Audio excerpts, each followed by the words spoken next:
오늘 이 아침에 저희가 함께 모여서 해야 할 것은 우리를 위해서 찾아오신 그 예수 그리스도를 기억하는 것이고 또 그분을 높여 찬양하는 것인 줄로 믿습니다. 네, 함께 기도하심으로 나갈까요? 한 주 동안 어렵고 또 힘든 마음과 상황들도 있었겠지만 그 모든 시간 예수님이 함께 계셨다라고 믿습니다. 그 마음으로 우리가 이 시간 나아갈 수 있도록 함께 기도하십시다. 오늘 이 시간 나의 구원자 되신 그 예수님만 바라보며 온전히 예배할 수 있도록 우리 영혼을 이 시간 인도하여 주십시오. 이끌어 주십시오. 같이 기도하시고 나아가십시다. 주님, 우리가 그 모든 시간 가운데 주님 예수께서는 함께 하셨음을 믿으며 나아가길 소망합니다. 하나님, 우리 그 모든 순간순간마다 예수 그리스도께서 우리를 구원하시고 우리를 인도하여 내신 그 은혜로 인하여서 우리가 이 자리에 설 수 있는 것임을 고백합니다. 그 모든 순간에서 건져내시고 그 모든 상황 가운데서 당신이 함께하여 주셨기에 내가 이 시간 이 자리에 나왔음을 고백합니다. 내가 될 수 있는 주저리 바라봅니다. 예수께서 완전히 높여드리길 소망합니다. 주님께 마음으로 찬양하고 예배하며 높여드릴 수 있는 시간 되게 하여 주시옵소서.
잃어버릴 염려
영원하세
살아가 무릎 꿇고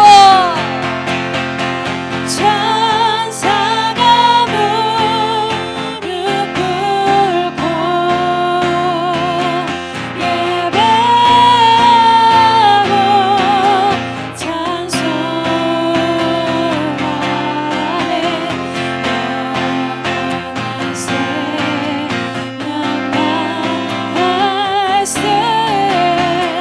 당신은 예수 그리스도 주.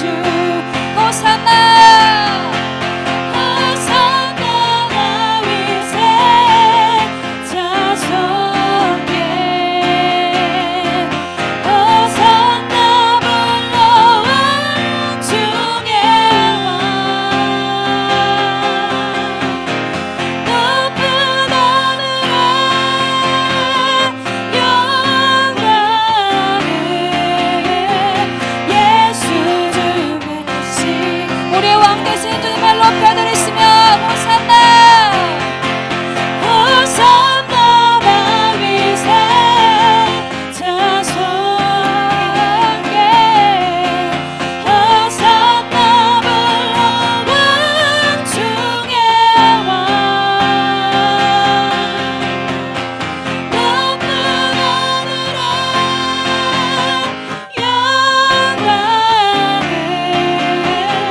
예수 주의 신나네. 함께 기도하십시다.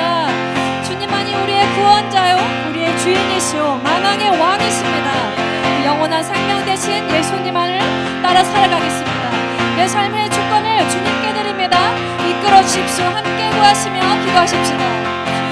주님 우리의 구원자가 되신 우리의 영원한 주인이시오 만왕의 왕이 되신 저희가 주님을 높이며 살아가는 당신의 영광을 돌리며 살아가는 삶 살기를 원합니다. 주님을 따라서 살기 주님의 내가 되어지기를 원합니다. 하나님 아버지 주님만이 나를 원하시고 주님만이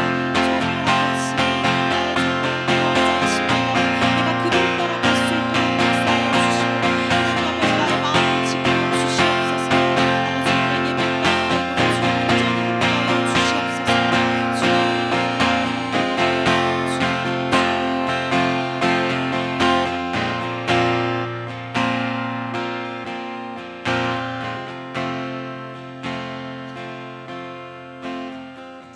하나님 아버지 감사합니다.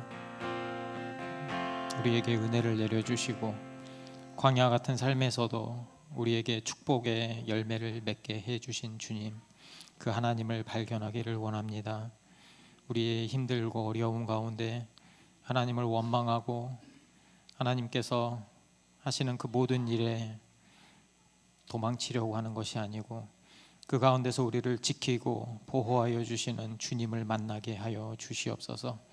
오늘 예배 시작하는 이 순간 하나님이 오로지 예배 받으시기를 믿습니다. 그 하나님을 바라보며 예배드리고 찬송 올리고 기도 드리게 하여 주시옵소서. 감사합니다. 예수님의 이름으로 기도합니다. 아멘. 사도신경으로 우리의 신앙을 고백하겠습니다. 나는 전능하신 아버지 하나님 천지의 창조주를 믿습니다. 나는 그의 유일하신 아들 우리 주 예수 그리스도를 믿습니다. 그는 성령으로 잉태되어 본디오 빌라도에게서 나시고 본디오 빌라도에게 고난을 받아 십자가에 못 박혀 죽으시고 장사된 지 사흘 만에 죽은 자 가운데서 다시 살아나셨으며 하늘에 오르시어 전능하신 아버지 하나님 우편에 앉아 계시다가 거기로부터 살아있는 자와 죽은 자를 심판하러 오십니다. 나는 성령을 믿으며 거룩한 공교회와 성도의 교제와 죄를 용서받는 것과 몸의 부활과 영생을 믿습니다. 아멘.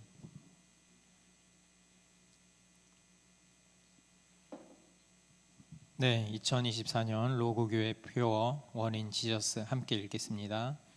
평안에 매는 줄로 성령이 하나 되게 하신 것을 힘써 지키라. 아멘. 오늘 보실 하나님의 말씀은 마가복음 1장 1절에서 8절까지 말씀입니다. 교독하겠습니다. 여기 마이크 오셨어요? 목사님 대신 좀 해주세요. 네. 하나님의 아들 예수 그리스도의 복음의 시작이라. 선지자 이사야의 글에 보라, 내가 내 사자를 내 앞에 보내노니 그가 내 길을 준비하리라. 광야에 외치는 자의 소리가 있어 이르되 너희는 주의 길을 준비하라. 그의 오실 길을 곧게 하라. 기록된 것과 같이 세례 요한이 광야에 이르러 죄 사함을 받게 하는 회개의 세례를 전파하니 온 유대 지방과 예루살렘 사람이 다 나아가 자기 죄를 자복하고 요단강에서 그에게 세례를 받더라. 요한은 나타털 옷을 입고 허리에 가죽띠를 띠고 메뚜기와 석청을 먹더라. 그가 전파하여 이르되 나보다 능력 많으신 이가 내 뒤에 오시나니 나는 굽혀 그의 신발끈을 풀기도 감당하지 못하겠노라.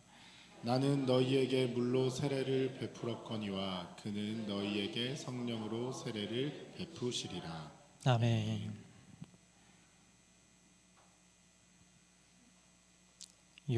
요단 들판의 햇빛은 강렬했습니다.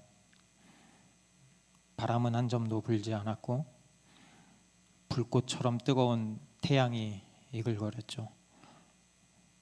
아무도 살 수 없는 황량한 땅, 그곳은 바로 광야였습니다. 그런데 아무것도 없어 보이는 그 광야에서 저 멀리서 한 사내가 걸어오는 거예요. 나이가 한 30세쯤 되었을까? 그 요단강을 바라보는 그의 눈빛은 광야의 태양빛만큼이나 이글이글 거렸습니다. 그 사람의 모양새가 특이했어요.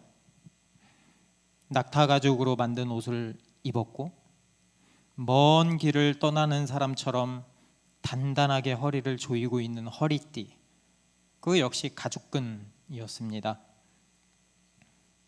그리고 메뚜기와 야생꿀을 먹었고 그 거칠고 메마른 광야에서 사는 그 모습은 뭐랄까, 그 유대인들은 그 모습을 보면서 한 사람을 떠올립니다. 바로 엘리야, 선지자 엘리야가 떠올랐어요.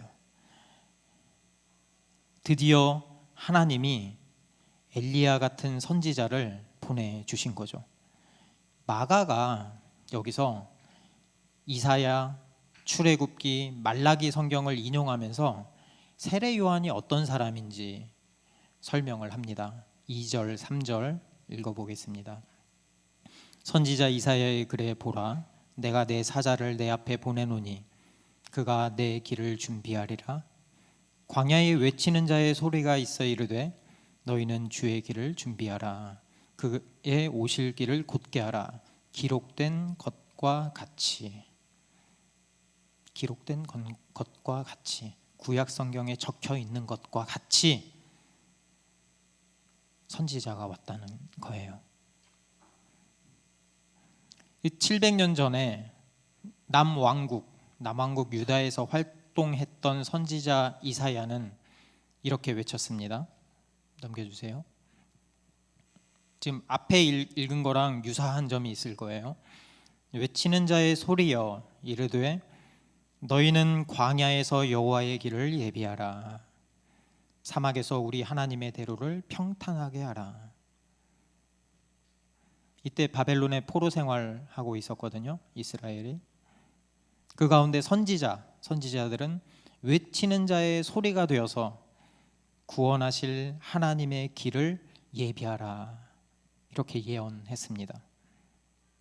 그리고 특별히 그들의 지은 죄를 회개하고 메시아가 오실 것이니까 메시아가 오실 것을 준비해라 라고 말했죠.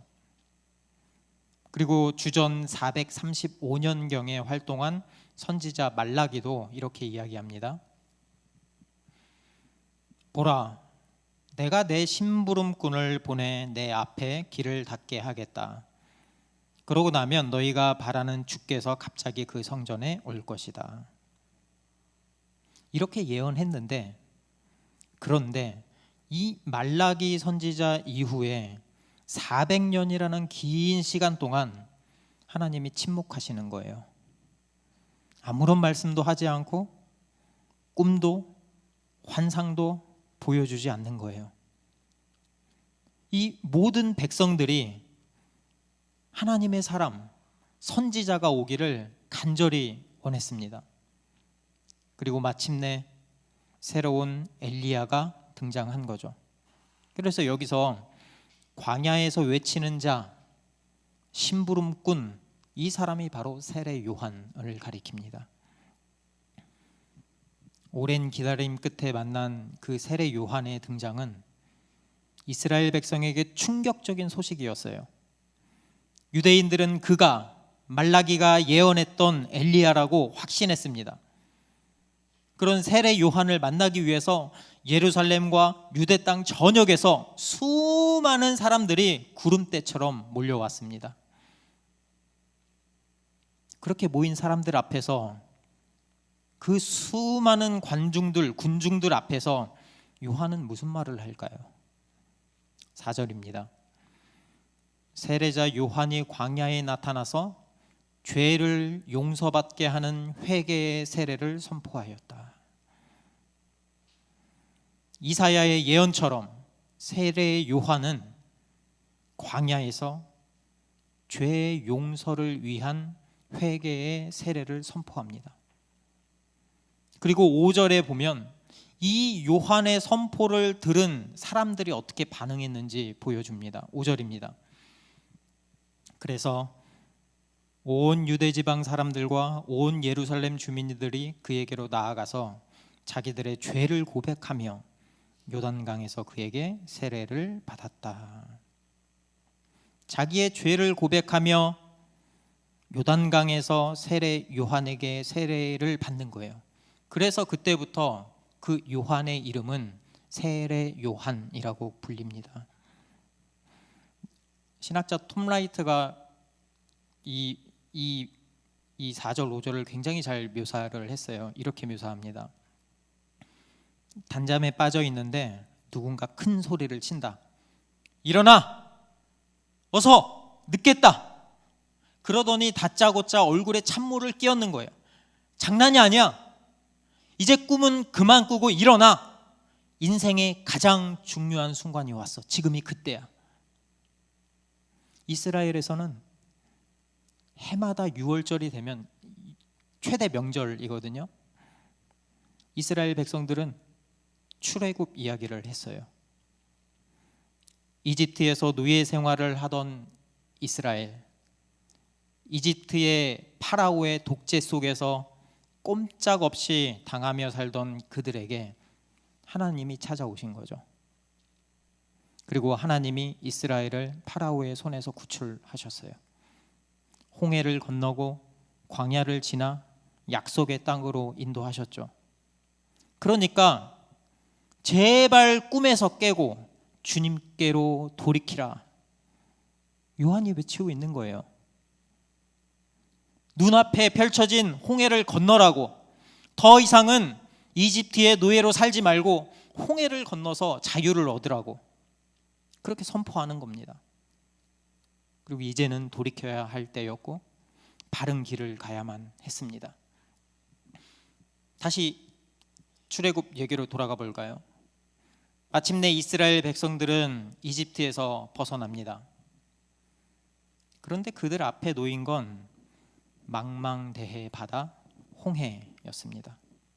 그리고 설상가상 파라오는 다시 이스라엘을 잡으려고 군대를 보냅니다. 600대의 병거를 동원하고 왕실의 정예부대를 골라서 득달같이 추격하는 거죠. 앞도 막혔고 뒤도 막혔습니다. 어떻게 해야 될까요? 이제 꼼짝없이 죽게 생겼구나. 이스라엘 백성들은 잔뜩 겁에 질려서 울부짖었습니다. 그래서 모세한테 하소연하는 거예요. 불평하는 거예요. 내가 이집트에 있을 때 당신에게 몇 번이나 말했잖아요. 우리 좀 그만 내버려 두라고. 그런데 기어코 우리를 이렇게 이끌어내더니 이게 뭐란 말이에요? 이렇게 죽느니 이집트에서 종노릇 하면서 사는 게 훨씬 나을 뻔했잖아요. 이봐요, 말 좀 해봐요. 많은 사람들이 인생의 어려움이 닥칠 때 이렇게 소리칩니다. 하나님 믿었더니 이게 뭐란 말이에요? 그냥 세상 방식대로 이집트의 노예라도 좋아요. 그렇게 살아가면 좋을 텐데 어쩌자고 하나님을 믿어서 내가 이 고통 가운데 살아가냐고요. 날 좀 내버려 두세요. 그렇게 원망하고 불평하는 그때 하나님께서 나타나십니다. 출애굽기 14장 15절입니다. 주님께서 모세에게 말씀하셨다. 너는 왜 부르짖느냐? 너는 이스라엘 자손에게 명하여 앞으로 나아가게 하여라.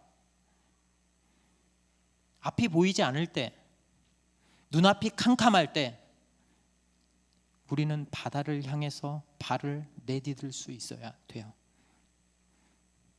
물에 빠지면 죽을 걸 뻔히 알죠. 그럼에도 주님을 믿고 말씀에 의지해서 홍해로 나를 던져야 합니다.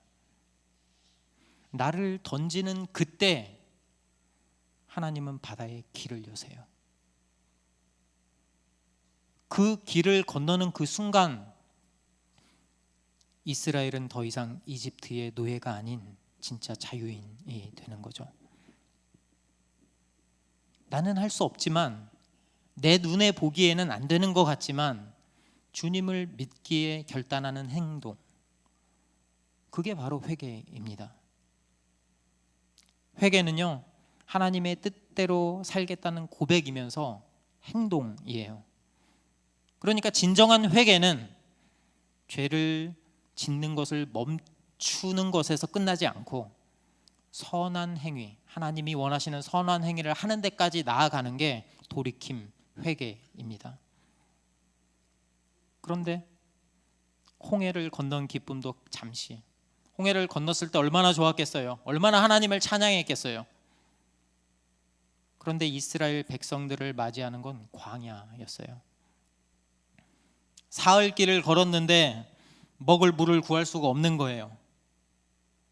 이집트에서 나올 때 가죽 부대 등에서 담아온 물은 바닥이 났어요. 다. 이제는 목이 말라 죽을 수도 있겠구나. 두려움이 밀려오는 거예요.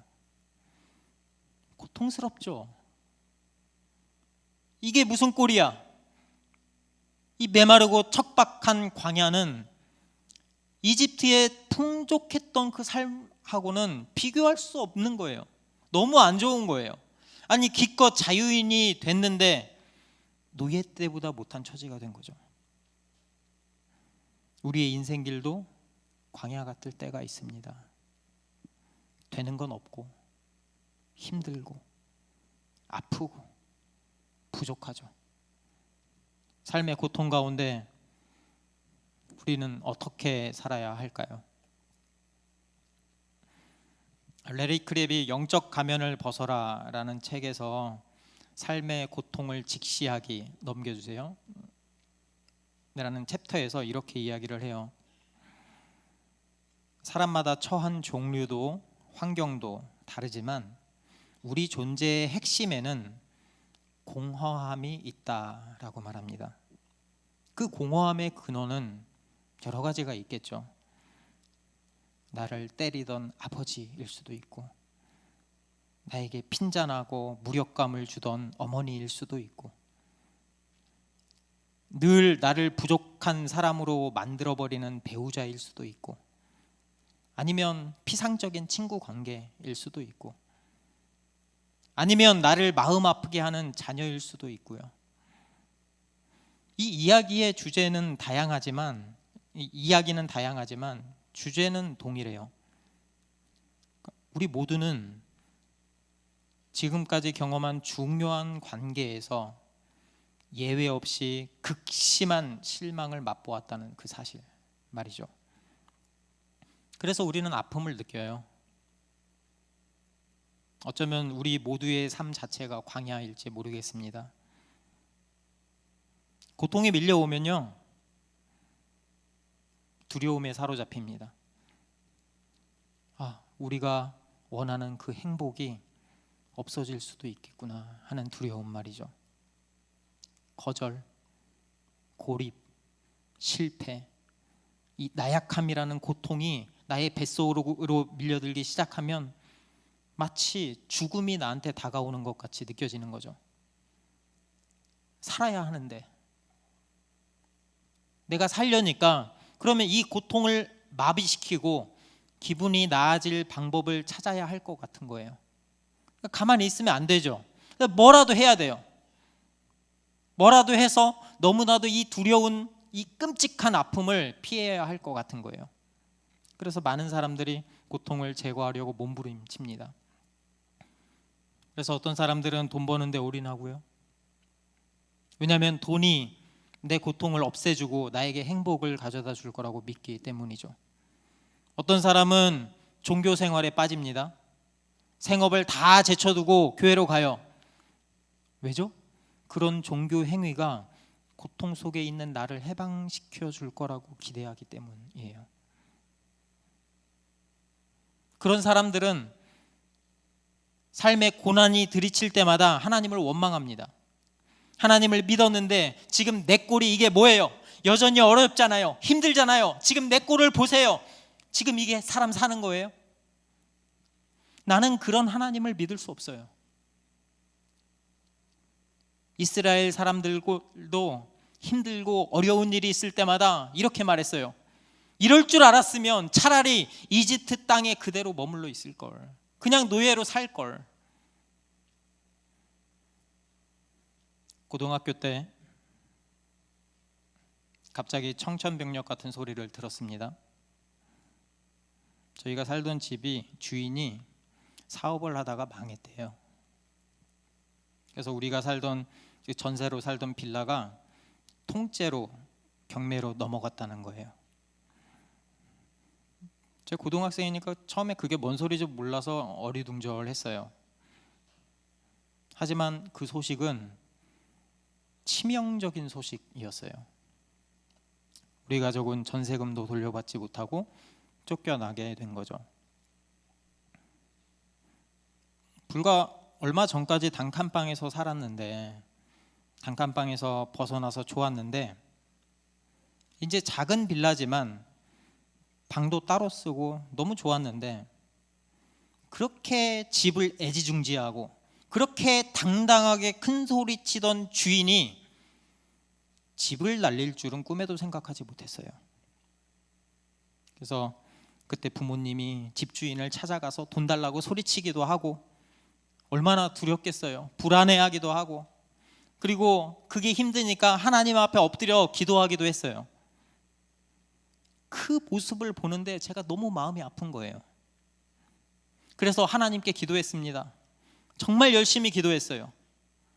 하나님, 이 집 가져가시면 안 되잖아요. 하나님, 이 집은 건들면 안 되잖아요.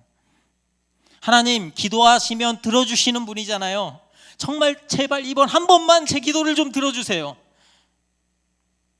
그런데 우리는 결국 냄새나고 더러운 단칸방으로 이사 갔습니다. 이삿짐을 하나씩 하나씩 옮기는데 서럽게 울고 있는 어머니를 봤어요. 제가 옆에서 해줄 수 있는 게 아무것도 없는 거예요. 우리 다 큰 다섯 가족이 그 좁은 방에서 다시 살기 시작했습니다. 샤워는 고사하고 겨울에 추워서 화장실 가기도 너무 힘들어요. 그때 정말 많이 하나님을 원망했어요.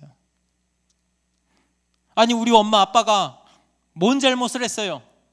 정말 하나님 열심히 믿고 산 죄밖에 없잖아요. 그런데 우리 가족한테 왜 이렇게 힘들게 하시는 거예요? 하나님 정말 너무하시는 거 아니에요? 그때부터 저는 돈을 벌어야 되겠다라고 다짐합니다. 돈 때문에 당하면 안 되겠다. 내 인생은 하나님이 책임져 주지 않는구나. 내가 책임져야 되는구나. 내가 이렇게 고통스러운 이유는 돈이 없어서구나. 이 돈을 벌어야 고통에서 해방될 수 있구나. 그때 다짐했어요. 그런데 우리 삶의 목표가 고통을 없애는 것을 최우선으로 삼으면 그 순간에 우리는 하나님의 길에서 벗어납니다. 저는 제 인생의 그 길을 스스로 개척하기 위해서 정말 열심히 살았어요. 이 돈으로 가난이라는 고통을 제거하면 행복할 것 같았거든요. 그래서 이집트의 노예처럼 일했어요. 나를 찍찍질했어요. 지금 여기서 멈추면 안 돼. 그럼 다시 가난이 나를 찾아오잖아. 열심히 노력해서 가난은 벗어났는데 여전히 나는 광야에 있는 것 같은 거예요. 이집트의 파라오는 나를 더욱더 옥죄고 더욱더 찍찍질하고 나를 일하는 기계로 만들어버리는 거죠. 그때 제가 느끼는 게 있었어요. 내가 쓸모 없어지면 여기서 버림당하겠구나, 버려지겠구나. 그리고 내가 잘하던 잘하지 못하던 그 시간은 반드시 나에게 찾아올 거구나. 정말 이상하죠? 하나님은 우리의 삶 가운데 고통을 제거하지 않으세요. 그러니까 우리의 아픔은 이 세상에서는 멈춰지지가 않아요. 출애굽한 이스라엘 백성이 광야에서 살았던 것처럼 우리의 인생도 광야입니다. 여러분, 고난 겪어 보셨죠? 그렇죠? 고난이 닥치면 그제서야 비로소 우리는 알게 됩니다. 내 삶을 내 마음대로 할 수 없구나라는 사실을 말이죠. 그리고 내 삶을 내 마음대로 해본 적도 없구나라는 사실을 고통 가운데 들어가면 알게 돼요. 그래서 그 고난을 당할 때 많은 사람들이 하나님을 욕하고 떠납니다. 제가 그랬던 것처럼. 그런데요, 이상하게도 많은 사람들이 고통과 고난을 통해서 하나님을 만나기도 해요. 왜냐하면 그 하나님이 우리가 사는 그 광야에서, 그 광야의 아픔 한가운데에서 살아갈 수 있는 힘을 주시거든요. 하나님은 광야의 인생길에 함께 하십니다. 홍해의 길을 내신 하나님은 광야에서도 뜨거운 낮에는 구름 기둥으로, 추운 밤에는 불 기둥으로 이스라엘을 보호하셨어요. 아무 먹을 것이 없다고 느낄 때, 하필 캄캄한 그때 하나님은 이스라엘에게 만나와 메추라기를 주셔서 그들을 먹이셨습니다. 하나님은 왜 이스라엘을 광야로 인도하셨을까요? 도대체 왜 우리를 광야로 인도하실까요? 왜 이렇게 삶이 힘들까요? 왜냐하면 그 고난을 통해서 하나님을 만날 수 있기 때문이에요. 우리가 즐겁고 행복할 때 하나님 찾지 않아요. 그렇잖아요. 힘들고 어려울 때 하나님을 찾거든요. 그때 하나님을 바라보거든요. 사람들이 하나님을 인정하거나 부정하는 지점, 하나님의 살아계심을 강하게 확신하거나 의심하는 그 기준선에 고난이 있습니다. 고난으로 하나님을 떠나거나 고난으로 하나님을 만나거나.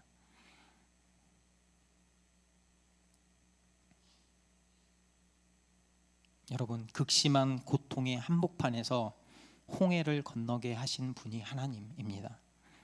광야의 삶 가운데 이스라엘을 지키시고 보호하시고 인도하시는 분이 하나님이십니다.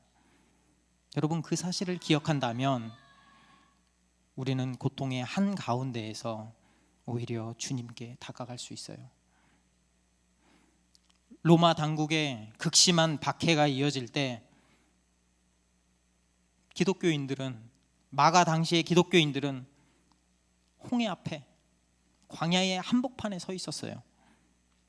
뒤에서는 파라오 군대가 쫓아오는데 앞에는 바다가 막고 있는 거죠. 거친 광야에서 사흘 길을 걸어도 물이 없는 거예요. 목이 말라 죽을 것 같은 거예요. 당시의 네로 황제는 정말 무자비하게 그리스도인을 고문하고 죽였습니다. 너무 많은 그리스도인들이 죽어 나가는 거예요. 내가 사랑하는 가족, 이웃이 그리스도인이라는 이유로 잡혀 들어가는 거죠. 짐승의 밥이 되고 서커스의 구경거리가 되고 십자가에 못 박혀 저주받고 등불로 피워지고 그렇게 죽어 나가는 거죠. 그들이 절망하지 않을 수 있을까요? 행복할 수 있을까요? 절망했어요. 도무지 희망이 보이지 않는 거예요. 왜 우리한테 이런 일이 생기냐고 원망했겠죠. 이런 생각하지 않았을까요? 전 이런 생각했을 것 같아요. 일단 내가 살아야 되는데, 내 가족은 지켜야 되는데, 이번 한 번만 내가 그리스도인 안 할래요. 저 살고 싶어요. 이런 고민하지 않았을까요? 그런데 그런 그들에게 마가가 그 세례 요한을 등장시키는 거예요. 세례 요한은 그런 그들에게 죄를 고백하고 주님께로 돌아오라고 소리치는 거예요. 눈앞에 보이는 홍해를 두려워하지 말고 광야로 뛰어들어라 라고 말하는 거예요. 왜요? 그 길이 진짜 살 길이기 때문이죠. 그들이 기다렸던 하나님이 이 땅에 오셨다니까요. 우리가 지난주에 마가복음 1장 1절 했잖아요. 그 하나님의 아들 예수가 이 땅에 오셨다니까요. 그분이 그리스도 메시아라니까요. 그분이 우리를 정말 죄에서 구원해 주실 분이라니까요.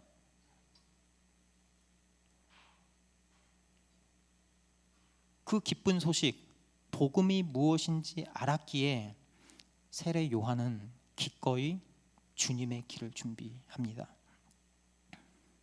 죄를 고백하고 주님께 돌아오는 회개의 세례를 선포하는 거죠. 삶을 돌이켜서 돌이키는 것에서 그치지 말고 주님이 오실 길을 준비하라고 외치는 거죠. 여러분, 여기서 잘 알아야 돼요. 여기서 마가가 집중한 거는 세례 요한이 아니에요. 그러니까 우리가 여기서 이 글을 읽으면서 세례 요한처럼 살아야지 하면 안 돼요. 여기서 마가는 세례 요한이 일꾼으로서 자기의 역할을 했다는 것을 보여주고 있어요. 그러니까 우리가 봐야 되는 건 세례 요한이 가리키고 있는 분이 누군가를 봐야 되는 거예요. 요한이 계속 말을 이어갑니다.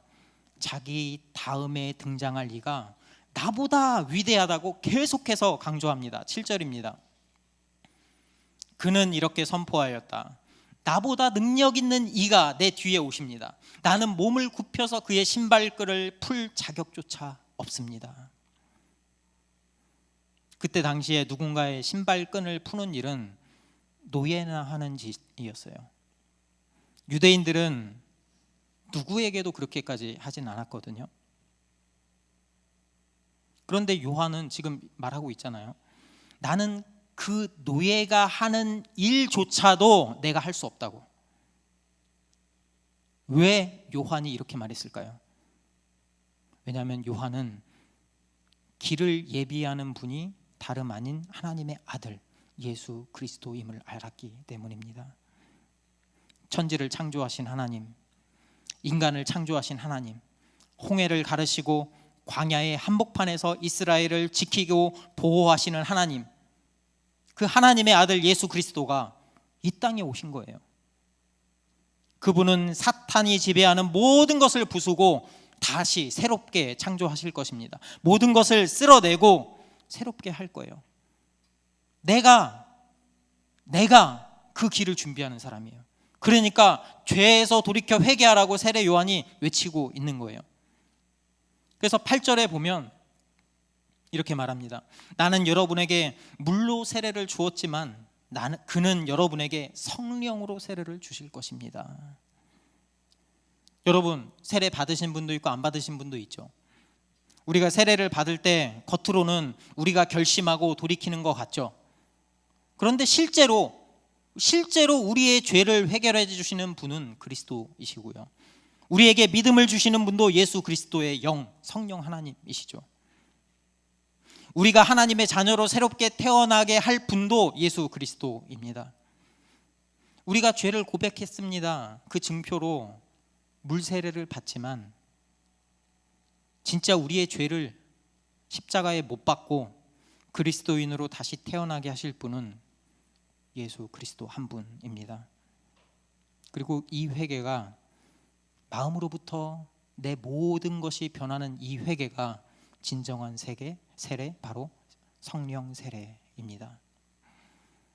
저처럼 열등감, 패배감에 찌들었던 결핍 덩어리, 제가 어떻게 해서 주의 길을 걸어가게 될까요? 지금 이 자리에 서 있잖아요. 이 가난이라는 고통이 너무 아파서 무슨 짓이든 하려고 했던 그 욕망 덩어리, 제가 어떻게 해서 변했을까요? 돌이켜보면 제 힘으로는 도저히 불가능해요. 제가 근데 그때 알았어요. 그 고통 가운데서 울고 있던 그때 하나님이 함께 하시는구나, 그걸 알았어요. 제가 돈은 좀 벌었는데, 회사에서 인정도 받고 있는데 갑자기 이런 생각이 드는 거예요. 지금까지 이렇게 쳇바퀴처럼 사는 인생이 의미가 있나? 이게 진짜 후회 없는 인생인가? 이런 생각이 드는 거예요. 그런 공허함에 빠져 있던 저에게 주님이 찾아오신 거예요. 그러니까 저는 내가 광야의 길을 혼자 가고 있다고 생각했는데, 제 인생의 광야는 나 혼자만의 길이 아니었고 주님이 함께하는 길이었습니다. 제가 그 사실을 알게 되었을 때 저는 주님께로 돌아올 수 있었어요. 주님은 부족한 한 사람 저에게도 주님의 길을 준비할 사명을 주셨습니다. 저는 그게 은혜 아니면 설명할 수 없다고 봐요. 그리고 주님을 만난 그때부터 주님을 의지하지 못했던 그 불안했던 것들 하나씩 내려놓기 시작했어요. 그 관점에서 보면 저는 죄에서 해방된 자유인이죠. 자유인이 어떻게 다시 노예로 돌아가요? 어떻게 다시 이집트의 노예로, 바벨론의 포로가 될 수 있어요? 우리는 그리스도인인데 말이죠. 많은 사람들이 고민합니다. 저도 그렇고. 광야에 소망이 있습니까? 내가 이렇게 아픈데. 하나님밖에 의지할 데가 없기 때문에 소망이 있습니다. 하나님은, 팀 켈러가 이렇게 말해요. 하나님은 고난과 상관없이가 아니라 고난을 통해서 온전한 기쁨을 주셨다라고 말이죠. 하나님은 십자가를 지는 고통과 상관없이가 아니라 그 아픔을 통해서 우리를 구원해 주셨다라고 말합니다. 그러니까 오로지 고난을 통해 그 고난 가운데에서만 맛볼 수 있는 특별하고 충만하고 가슴에 사무치는 기쁨이 있는 거죠. 마가가 우리에게 하고 싶었던 말은 세례 요한이 아니에요. 마가가 하고 싶었던 말은 세례 요한이 가리키는 주님이었어요. 위대하신 왕, 능력의 주, 하나님의 아들 예수 그리스도를 가리켰습니다. 그 주의 길을 세례 요한은 준비했습니다. 그리고 그 주의 길을 우리에게도 준비하라고 말하고 있는 거죠. 우리의 인생에 거친 파도가 몰아칠 때 우리는 상황을 보지 말고 주님을 바라볼 수 있어야 합니다. 눈앞의 상황이나 형편이 아니라 고통 가운데서 충만한 은혜를 내려주시는 그 주님을 바라봐야 해요. 주님이 우리의 인생 파도 가운데 지키고 보호하실 것입니다.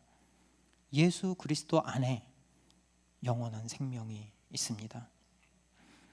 신현우 교수님, 저희 학부 대학원 때 하던 분이 책에서 이런 말씀을 하셨어요. 하나님은 우리가 잃는 모든 것보다 더 크신 분이다. 우리는 모든 것을 다 잃을지라도 결코 하나님을 빼앗기지 않을 것이다. 하나님은 결코 우리를 떠나지 않으신다라고 말이죠. 여호수아 1장 5절 6절 함께 읽으면서 찬양의 자리로 나아가겠습니다. 한 목소리로 읽겠습니다. 내가 사는 날 동안 아무도 너희 앞길을 가로막지 못할 것이다. 내가 모세와 함께하였던 것과 같이 너와 함께하며 너를 떠나지 아니하며 버리지 아니하겠다. 굳세고 용감하여라. 내가 이 백성의 조상에게 주기로 맹세한 땅을 이 백성에게 유산으로 물려줄 사람이 바로 너다. 아멘.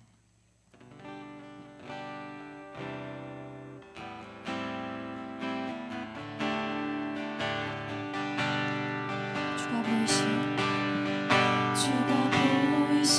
생명에게 나 주님과 함께 사랑함을 드리며 주님 앞에 나아가리.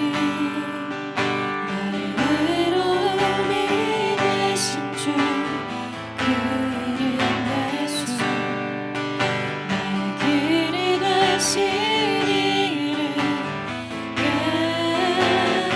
주가 보이신 생명의 길, 주가 보이신 생명의 길, 나 주님과 함께 사랑 마음을 드리며 주님 앞에 나아가리. 나의 의로움이 되신 주 그 이름 예수 나의 길이 되신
함께 기도하겠습니다.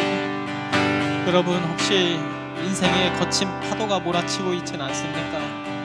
내가 광야 가운데 있다고 느껴지지 않습니까? 여러분, 그때 상황을 보지 마세요. 그때 주님을 바라보세요. 그 주님이 우리와 함께 하시고 우리를 지키시고 보호하실 것입니다. 그 주님만 바라보기를 원합니다. 우리 한번 주여 한번 외치면서 기도하겠습니다. 주여,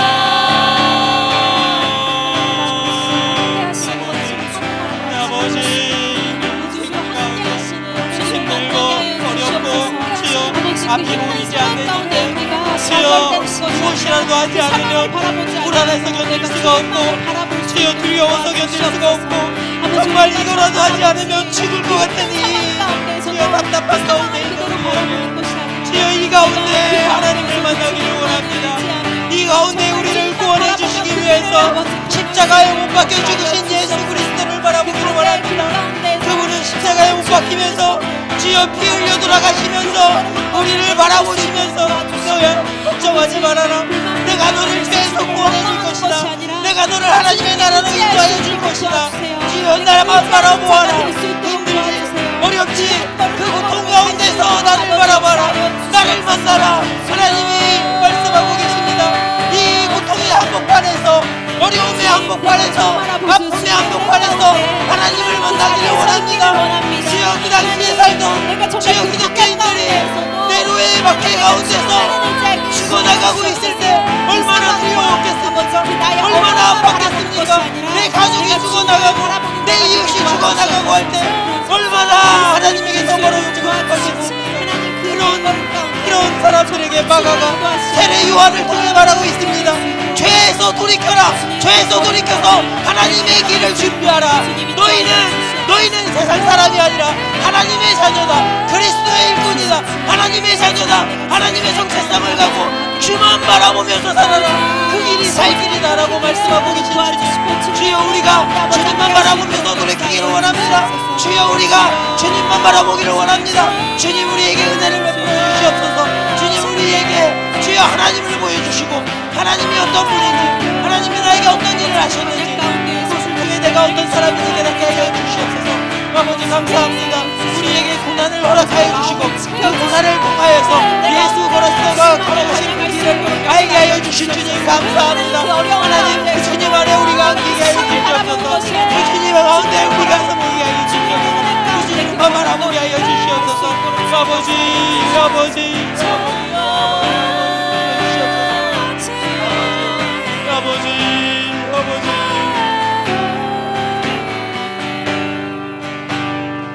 우리 다 함께 기도하겠습니다. 여러분, 광야의 삶 가운데 그 가운데 그리스도가 계십니다.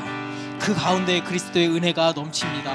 우리가 힘들고 어려워할 때 하나님이 크게 소리칩니다. 염려하지 말아라. 두려워하지 말아라. 내가 너와 함께한다. 내가 너의 길을 준비할 것이다. 우리 힘들고 어려울 때 그때 주님의 은혜의 발자취를 쫓아가기를 바랍니다. 하나님을 원망하고 하나님께서 멀어지는 게 아니라 오히려 하나님을 발견하고 하나님의 은혜를 발견하고 그 은혜의 발자취를 쫓아가는 모든 성도님들이 되기를 원합니다. 다 함께 주여 한번 외치면서 기도하겠습니다. 주여,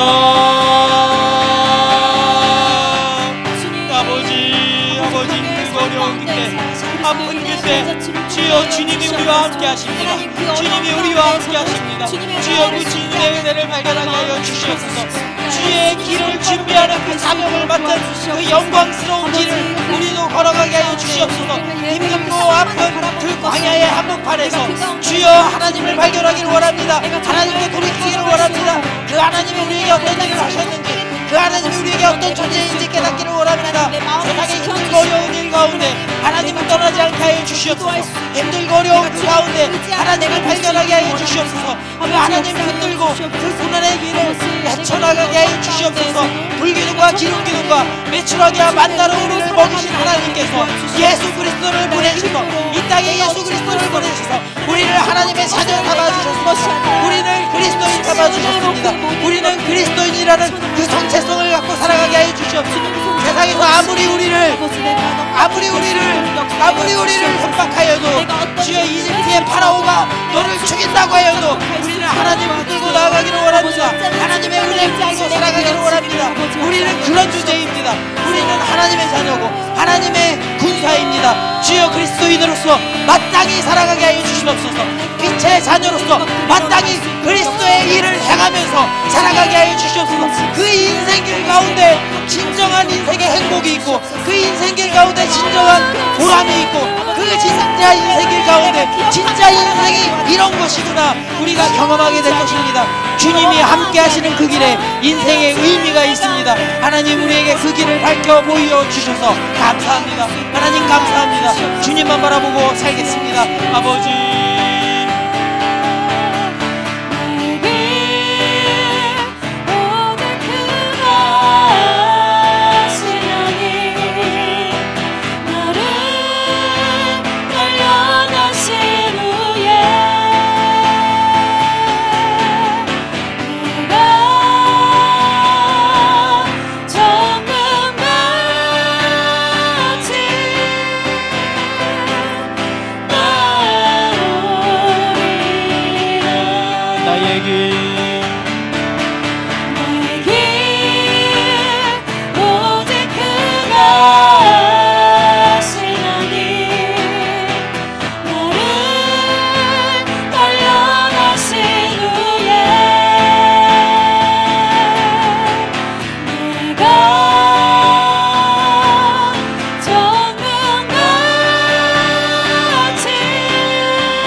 삶이 왜 이렇게 힘든지 모르겠습니다. 인생이 왜 이렇게 광야 같은지 모르겠습니다. 왜 이렇게 힘들고 아픈지 모르겠습니다.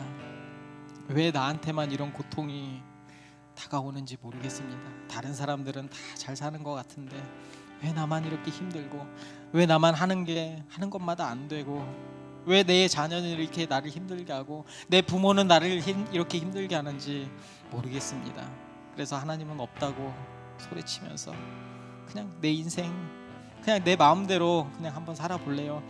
내가 살아야죠. 이집트의 노예면 어때요? 바벨론의 포로면 어때요? 그냥 지금 두려워요. 돈이 없는 게 너무 두렵고요.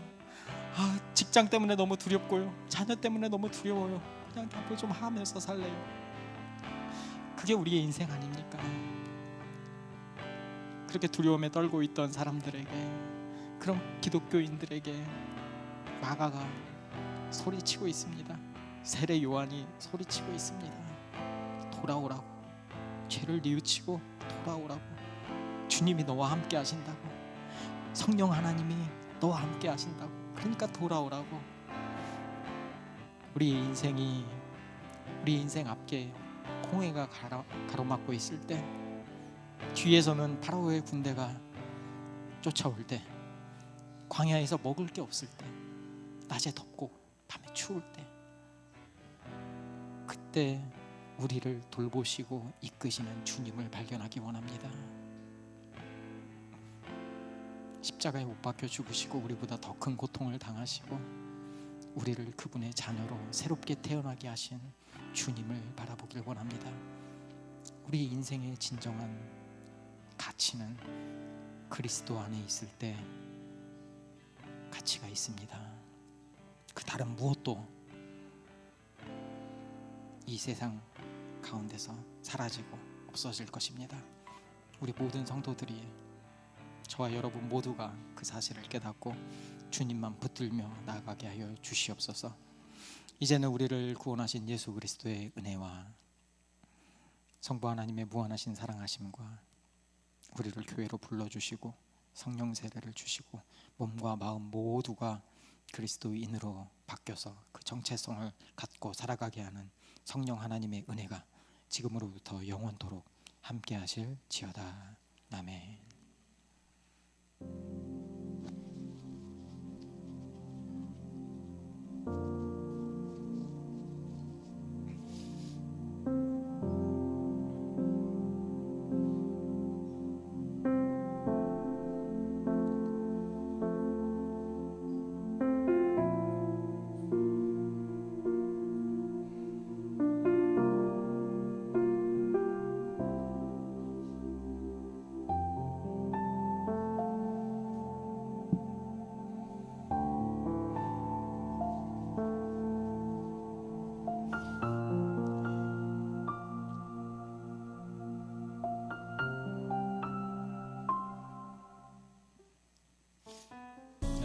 할렐루야. 새가족 교육 아직 신청하지 않으신 분들은 신청해 주세요. 그래서 3주 4주 함께 합니다. 매주 금요일 함께하는 기도회가 열립니다. 오후 저녁 8시고요.